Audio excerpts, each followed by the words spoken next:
From the creators of Good Fishing. Alright,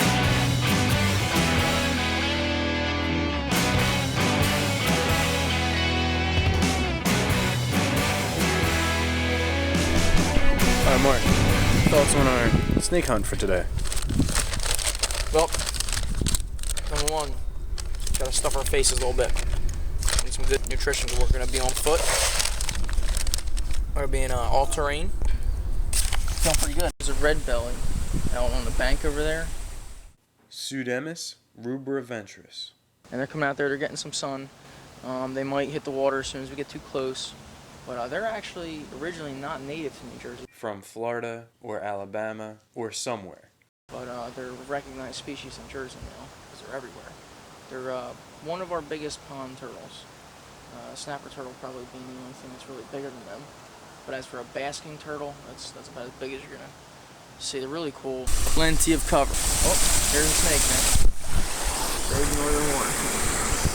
Got him? The Rhodia cyptum. This is a northern water snake. That's an adult. It's a decent sized one, probably a female. Looking to soak up some sun.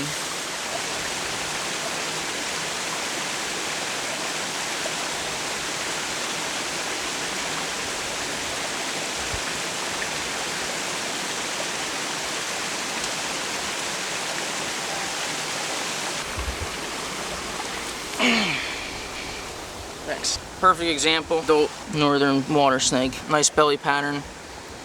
These snakes are known for being real aggressive if you catch them, which they can be, but it's only self-defense.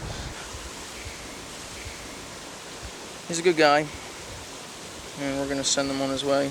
He's in good shape. We're gonna keep him that way. We don't want to stress him out any more than we already did, so good catch.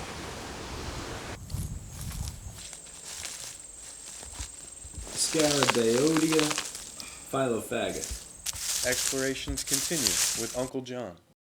John H. Park. And his assistant. James Park, Dunkelberger. Straight through the light, John? Straight. And everybody lives around here is friends of mine. Pull in here. Keep power, keep power. I see this pond here with sort of like a seawall area. So, I mean, other than being excellent for fishing right along there, I also want to see any snakes might be crawling along that rusted edge there. Yeah. What? Black widow. Yep. Black widow. Hourglass on the bottom. Oh, man. Therididae latrodactys. She's a big girl.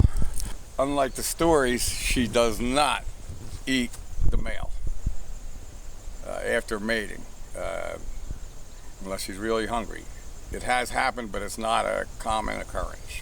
They want you to kill her as a danger, but don't buy that. Don't believe in that. Here's a jawbone. Yep. Look, blue jawbone right there. Thing rotted right in place. Look at this. This is a big vertebrae. Odocoolius virginianus. All right, they're the jawbones of the deer that evidently either just died or was shot here. But you'll see the wear on this side opposed to that side. We'll see that and look at it when we get back to the truck. And the odd thing about this is it's got a lot less wear here on the right side of the jaw than the left. And evidently this deer had some kind of injury or something that wouldn't let it eat on this side. It ate everything on this side. This side would resemble that for a 3.5-year-old, which it says 3.5. And here's going to be this one that more resembles that. So I'm going to say this thing, well, between 3.5 and 5.5, and in New Jersey and anywhere where they hunt is an old deer, because usually they're shot at 1.5 years and 2.5 years old. This is where my beehive is to the left here in that form. Okay. Like a junkyard, but. And this is your wild hive? Yeah, it's wild. I trapped it and put it in there. You get near it, I had to close the entrance up. Left? I had to close the entrance up. I had the entrance wide open for the spring nectar flow, you know. Right. And but the bigger the opening, the more guard bees they put at the opening. Apis mellifera. And you walk by and they had like 50 bees that would attack you. But we're going to replace that queen soon with a carniolan.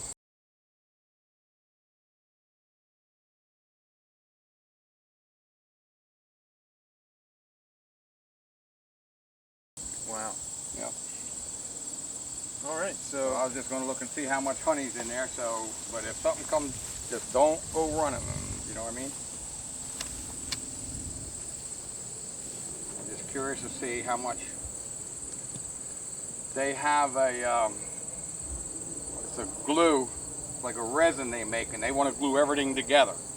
So that's why I had to pry that off. But you can see there's a lot of bees up in there. Quite a few. So they're all on the top. All right. So John, how did you get this honey, this wild honeybee hive to this location? I have a vacuum I made. I saw other ones and I adapted it. What I actually do is take the bottom of a hive that I shove my shop vac into. Then there's a screen goes across the top like this board. And then I have another hive that I put the top of a shop vac on. So I literally suck them into their new home. And the screen stops them from coming up. Let them sit there, let the queen get adjusted to the new home. If she doesn't leave, the bees won't leave. How did you come into possession of a wild hive of bees? People will call you. You're on the internet as a beekeeper and swarm remover. Is there any story behind how this particular hive got here? The time the queen bee that was in that hive took off, and What this hive was in, like I said, she took off, she landed somewhere, and all the bees stayed with her. What they found was a cable TV box. You know, them little mushroom-looking things standing about that high. And the scouts found a little hole going in there that they knocked the key out, and they built a whole hive inside of there. And they had combs, so they were there about 3 weeks. They built a comb about that big, so all you got to do, I went with my shop vac most of them, took that honeycomb, put them in, and the rest of them just swarmed right in there. I get 60 pounds of honey from this one yellow box. unbelievable. And what kind of a time frame does that occur? They'll do, well, I forgot they were on there. They'll do 2 of these in, Yeah. you on it? It's on your head. Back. What kind of time frame does that occur? 2 of these and how long? He's going. I'm going to move a little. Okay. It we're moving away happens, from this a little bit. It happens in the spring, and you harvest that in July. Don't Wow, swallow. spring to July. That's incredible. They getting you? See, you're messing up.